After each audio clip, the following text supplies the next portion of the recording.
So you just emerged from the dark. I did. I And did. you just came out of a darkroom retreat. Yeah, about a month and a half ago now. And Yeah. where did you do it? Down in Guatemala on Lake Atitlan. There's a wonderful retreat center called the Hermitage, and they've built a beautiful space for doing darkroom retreats. Wow. Yeah, yeah. Um, this one is, they built a wonderful room out of river stones. Mm-hmm. So it's very much, it feels like a cave. Some dark rooms that you can go to, they're just regular, like hotel rooms almost at a retreat center, that are darked out and everything, and it's completely black. But this is nice because even though you can't see it, it's kind of funny. It's completely pitch black. It's really You can't nice see to it, not but see. But it's beautiful. It has a really held space, like a real grounding presence to it. Mm-hmm. So it was really nice. And every once in a while in the dark, when you do bump into the wall, it's nice to feel river stones. Yeah. Yeah, so that's where I did it, in Guatemala on Lake Atitlan. And how was it? It was I've done a 10-day Vipassana retreat. Mm-hmm. And before, I remember saying to one of the guides, one of the teachers during that retreat, I said, "This is the hardest work I've ever done." To which he just laughed and said, "No kidding." Uh-huh. This was too. Yeah. It was hard, but it actually wasn't as hard as that Vipassana retreat. I think I'm just in a different space now. Mm-hmm. But it was difficult at times. It was enlivening at times and transformative. It was boring at times. It was 10 days and 11 nights, Mm-hmm. total pitch black for Wow. 24 hours. There's no, well, you turn on the lights to eat, or there's just, that's it. Once Yeah. you blow out the candle, which you go in and you orient yourself to the room, and once you're oriented to bed, meditation cushions, sink, you know where everything is, Mm-hmm. then you take the candle and you hesitate. Like, do I really want to do this? You know what you're in for. Well, you don't know, but the mind's going, really? 10 days? Yeah. Dark. Mm-hmm. Yeah. Could you hear anything outside? Yeah, it was actually kind of handy. It was in Guatemala in the jungle, so you've got a lot of bird life, Mm-hmm. and you could hear the birds. Yeah. So it was handy to know, like at the end of the day, there's some part of you that says, okay, when's the day over? I don't necessarily want to go lay down and go to sleep if it's still only 4. Mm-hmm. You want to stay in some sort of a rhythm, at least I did. So it was handy to listen, and when the birds turned into crickets, Yeah. then it's like, okay, well, at least it's nightfall. Uh-huh. At least it's dark out. I can go to sleep somewhat soon. And then you wake up in the morning, and, well, you wake up at some point. But is it 11 at night? Is it 1 in the morning? So you listen again, and if you hear birds, you know that, okay, it's the next day. Did So- you ever get to a point where your mind didn't care anymore about that? Yeah, it pretty quickly, it didn't care, but it felt valuable to stay in a sense of, it's daytime now, so I'm up and about. Yeah. I'm moving, I'm doing my meditations, I'm doing my routines. It's nighttime now. Yeah. I can go to sleep and get, some hours of sleep. So what did your mind do with nothing to play with in terms of stimulus and sights? I mean, you had some sounds. Mm-hmm. What did your mind do? It's probably a loaded question. At first it panicked. Mm-hmm. I used the analogy before of going skydiving. It seems like a really good idea at the time until they actually open the plane door. Mm-hmm. And, you go, what the hell? Yeah. So there I am. And there's a realization that this experience of absolute pitch black isn't necessarily going to change. This is what I'm in for. Mm-hmm. So initially the mind sleeps. Mm-hmm. The mind says, I don't like this. Mm. I don't like not being stimulated. I don't like not being distracted with stuff to do and stuff to pay attention to. So it as a defense mechanism, like you want to sleep a little bit for the first couple of days or more than you normally would. So the mind does that. It goes to sleep. But I think one of the most profound takeaways and the most profound experiences are that, and we did another video about the experience of, and talking about how at the night of day 4, that night I got really real. I started really opening up and having a much more direct and honest and confessional conversation with Source, surrendering and being in that humble space of saying, this heart needs to open up more, and I don't know how to do it. And starting to get that response from life that says, that's right. You identified as your conditioned self, the guy who thinks he can work everything out. You're right. You don't know how to do it. That's why you suffer. That's why you're here. So that evening, that night, when I really started having more honest, out loud conversations with Source, saying, I don't know how to do this. And I'm willing to surrender. I'm willing to let go. I'm willing to say, fill me with the love so that I can live this love. I can't generate the love myself. I can get out of the way so that the love can be present.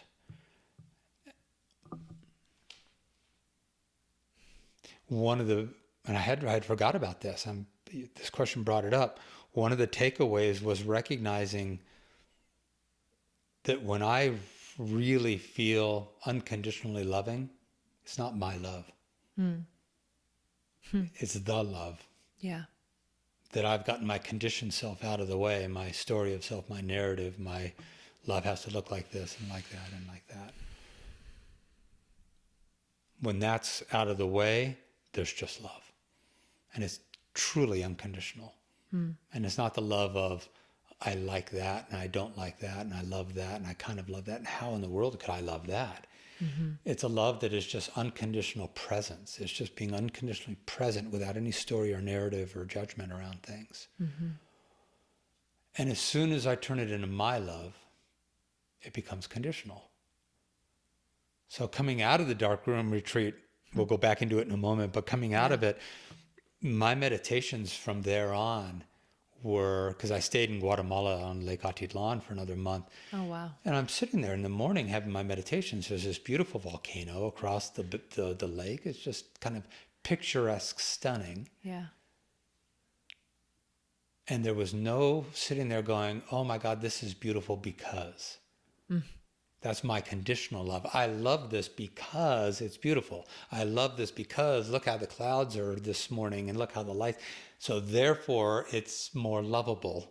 That's conditioned love. Yeah. Unconditional love is, it doesn't matter. I'm here. There's only love. Yeah. It's so much more liberating. So that came through in the dark room as the conditioned self of recognizing that the conditions that I wanted, my ego body wanted, weren't going to happen. It wasn't going to get light. There wasn't going to be entertainment presented. Nothing was going to change in that regard. So my demanding conditional self had to be ignored and ignored and ignored until finally it went, well, if you're not going to pay any attention to me, then what the hell am I doing here?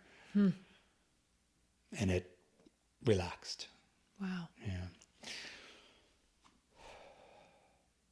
The other thing the mind did, so that night, that night of the fourth night when I really opened up the heart and got real, the room lit up. It was completely black for the 4 days before that. Suddenly, now I'd had the candle before, so I knew what it looked like, river stones and such. And suddenly, I'm sitting there that night, and I'm sitting in a room that I can see. Wow. That wall's lit up with a soft splash of green light. That wall's lit up with a soft splash of red light. The ceilings kind of opened up and I can see, and I'm sitting there and my heart is just completely breaking open. Yeah. I'm in tears. I'm surrendering the self, saying, I don't know how to do this. I'm asking, I'm surrendering, and love is flowing in, and life is flowing in, and life is happening, and I can see the room. Wow. Except for I can't, because it's pitch black. What a trip. And also I can tell I'm not really seeing it because it kept changing. That wall is now closer. That wall is now farther away. Now the ceiling's open. Oh, I can see stars. I'm seeing very clearly a room. Now, it's not as stark relief as bright daylight, but I'm detail and I can see the room.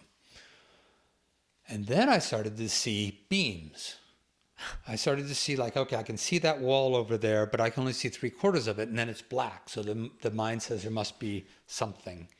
So the mind starts saying, okay, there's beams. And then my mind starts seeing, for some reason, maybe I'm just a bad architect, I'm seeing beams going like from the ceiling down to the floor, like they're Wow. now. So I'm seeing all this. This is part of what the mind's doing. Yeah. But I'm not, because it's dark. And then I'd get up to move. Now, I know this room is empty. Mm-hmm. I unequivocally know, no doubt.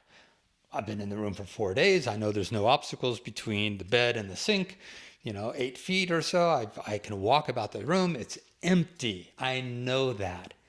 But my mind is seeing beams. I am literally walking through the room and hesitating and finding myself instinctively ducking a little bit to get around shit that isn't there, and I know it's not there, and yet I'm still reacting. Uh-huh. Sounds familiar. Exactly, doesn't it? Uh-huh. So 2 things came up out of that. One of them is, this is what we're doing with the truth of who we are. When we were young, we started to have a sense of self. Mm-hmm. I seem to exist. Mom exists, dad exists, dog exists, I exist. There's entities, there's selves. And it starts to become pretty apparent to a young evolving ego and mind to say, I better figure out who I am so that I can relate to the world and get what I want and avoid what I want. I need some sense of structure. I need some sense of self. Mm-hmm. So okay, good, I need that. But we don't know cognitively, we don't remember who we truly are. Yeah. We don't know that we're eternal essence. We don't know that we're isness. We don't know that we're love. We don't know that we're simply pure consciousness that was here before this form came into being and will be here after this form. We don't know that. So the mind says, I need to start figuring out who I am. And in the absence of truth, we make it up. We hallucinate it. Yeah. We start to hallucinate a self. Just like I'm in a room, and in the absence of light, the mind said, I can't deal with this. I don't like emptiness. I don't like not having structure. The mind is like, I don't even care if it's not true. Wow. I just need something to relate to. Like an addict, like an addiction. Yeah, I need something to relate to. Something to do. Who am I? Well, I'm not getting truth. I need to create something to relate to. Mm-hmm. And that's what we do all the time, all day long. We're recreating and relating to a self and referencing a self that isn't true. I'm walking through a room ducking around beams that aren't there. Mm-hmm. So how often in our lives are we walking through life and meeting our own hallucination of self? I'm worthy, I'm unworthy, I'm lovable, I'm not lovable, I'm whole, I'm not whole, I'm safe, I'm not safe. Yeah. All these hallucinated states of being, and we're hesitating and ducking around our hallucination of self. It's like Muji jokes that we're schizophrenic. I think it was Muji. Yeah. The hallucinations of self. We have hallucinated a self simply because we didn't have the truth. Mm-hmm. But then, if we're interested in truth, we start to listen to our teachers, we start to get guidance, and we start to learn, there is an isness of me, there's an isness of life, there's a one consciousness that is always unchanging, that's already whole. That's more my truth. now we can start to live that truth, and the hallucination can start to drop away, because the mind's going, look, I don't care. Just give me something that I can believe in, hang on to. Ultimately, we find ourselves beyond the mind. Ultimately, we find that the mind will never stabilize. And even when we give it truth, and we see this all the time with our best teachers, right? Yeah. That the people are going, I can't, I keep showing up. The person keeps showing up. The one who suffers keeps showing up. And I know that I am the awareness within which the suffering happens, watching the suffering, and yet I'm still identified with this. That's the hallucination. The mind will keep hallucinating it as long as we keep trying to find ourselves in the mind. Right. Drop that. The entire construct empty, empty, empty, empty, empty of the hallucination, the dream, the illusion, and who we already are will be there. But that's what my mind was doing. My mind was saying, in the dark, in the absence of light, I'm going to make stuff up, and you're going to, and I was believing it. I was avoiding stuff that I knew wasn't there. And then did you have a pivotal moment where you? Yeah. Yeah. So this is cool. So at some point, you just go, okay, I'm done being dictated to. I'm done having my life held back, hesitating, ducking by what I know is a hallucination. Mm-hmm. So at some point, I'm just going to choose to walk right through it. And it was fun. It was fun to see beams and see stuff. And sometimes in a meditation, like the walls would be right there. And it was fun to put a hand out and go, and Really? just punch right through. Because I knew it wasn't there. And it was freedom. It was liberating. Yeah. And it was wild to watch how a beam would be there, and I'd take my hand, and it'd take about 3 or 4 times, and then the beam would just disappear, because the mind went, well, okay, now you've proven to me the beam isn't there. Yeah. And then when I'd put my hand down, the beam would go, Wow. it would reform again. Like the Matrix. So I just learned to walk right through them. And it was fun for a period of time. The room kept changing. It kept changing dynamics and the whole bit. And I would see beams, and I'd know, I'd like back myself up to the bed, and I'd say, okay, I know if I walk in that direction about 10 steps, I get to the shower. Wow. Okay, but there's beams in the way. And so I'd back myself up to the bed, and I'd just go, this is cool. And I'd walk walk my head smack through beams. Wow. And what a beautiful thing to be able to walk through life, still hallucinate it, and go, yeah, but it's not true. Yeah. That was huge. Yeah, that's big. Yeah. And that's lasted. It's like the projected reality. Mm-hmm. It's not real. It's not real. Well, what's Projected non-reality. Yeah. Wow. That's profound. It's the path I've been on. Mm-hmm. And that 10 days absolutely, I want to say, solidified the truth, and dismantled, dissolved the structure, the condition, the cultivated or the constructed self. And how has that impacted how you choose to walk forward in the world now? Nothing has meaning. Oh. Well, I mean, when I say that is like, it's so that unconditional presence. It is so sweet to have things arise. Like, we were going to do that Facebook Live video, and my internet went down. Mm-hmm.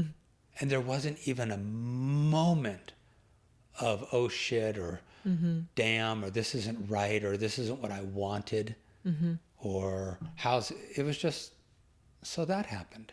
Mm-hmm. Who's the story? The constructed self is the one that means, oh, this might reflect badly on me. Mm-hmm. I promised this video, and now I'm not going to be able to do it, and I might look bad. And I'm referencing a me and an I that's just beams and stuff I've made up and I've hallucinated. I am the imperishable, infinite, loving awareness. Mm-hmm. That's all that's left now. There's just loving awareness. I'm just aware. Present to what is happening, without the conditioned self telling a story about how does this work for the conditioned self, or how does this not work for the conditioned self, or what does this mean to the conditioned self. Sounds like you left the storyteller in Guatemala. I left the storyteller in Guatemala. Yeah. He's trying to get a ticket home. Right, exactly. He's down there going, hello. Like I came out of the dark room and left the storyteller in He's the dark room. ducking under beams right now. He's in there going, wait a minute. Yeah. Incredible. And I think the last thing that to mention is that in that, it just became, when that hallucinated self was seen and walked through, fell away, the feeling that I came out with was there was only, and the words I used at the time were, there's only God's grace. Yeah. There's only God's love. There's only one unconditional loving consciousness. That's it. That's all there is. Yeah. It's manifest in all these forms. It's manifest in all these, it just happens. That's all there is. Everything else, any suffering is stuff I make up. Yeah. I've let go of being guided by an illusion and choosing to abide love. Kind of makes everything a lot easier. Sounds like a pretty good place to be. Right? Not a bad plan. No, not at all.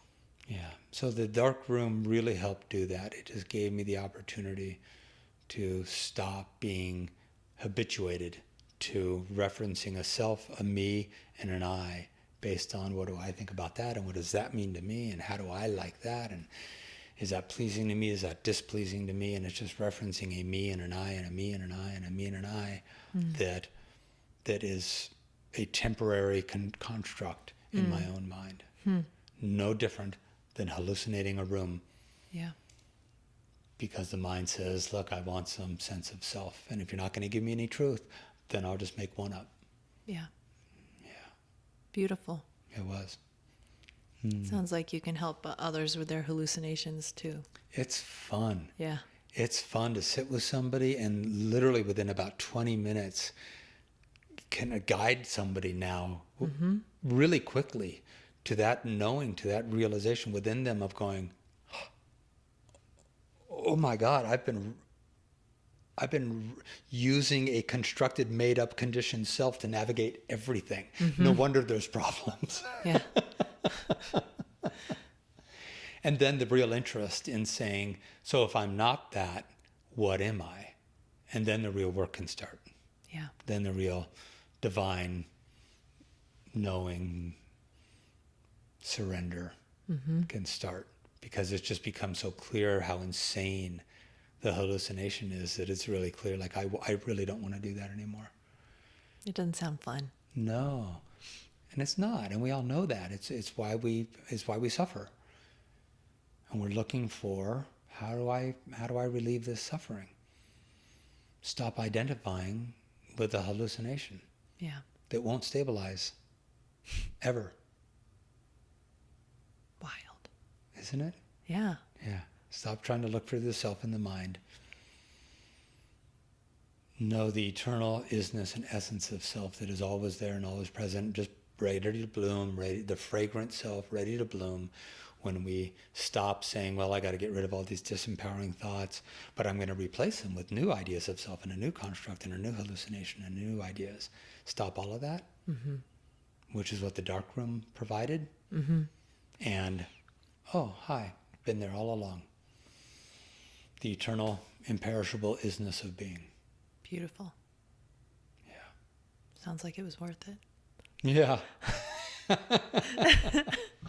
Yeah. So thanks for asking. Yeah.